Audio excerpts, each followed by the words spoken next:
Unayemwona hapa ni Ashley Jenai, mwanamitindo kutoka Miami, Marekani. Hizi ni baadhi ya video zake za hivi karibuni, lakini kwa sasa tayari Ashley ni marehemu.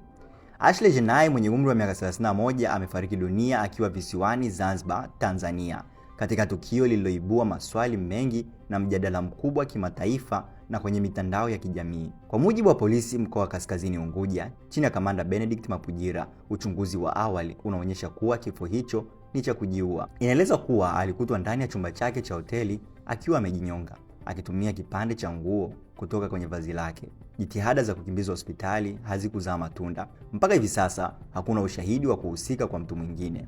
Taarifa zinaeleza kuwa Ashley alikuwa Zanzibar kwa mapumziko akiwa na mpenzi wake anayetajwa kama Joy McCann. Inadaiwa kuwa wawili hao walikuwa na kutokuelewana kabla ya tukio, hali iliyosababisha uongozi wa hoteli kuwatenganisha vyumba.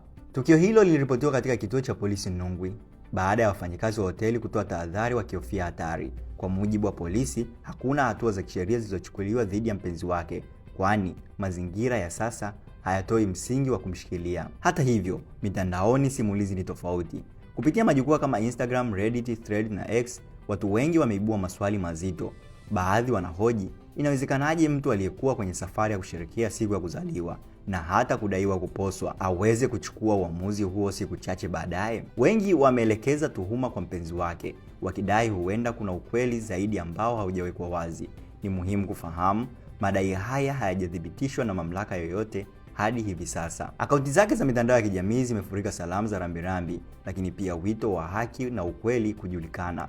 Familia yake imeomba muda na subira, wakisisitiza kusubiri taarifa rasmi wakati uchunguzi ukiendelea. Kwa sasa uchunguzi bado unaendelea, na wakati mamlaka zikihimiza tahadhari dhidi ya taarifa zisizo na uhakika, dunia inaendelea kufuatilia kwa ukaribu, ikisubiri majibu ya kile kilichotokea hasa. Hii ni Swahili Nation Network.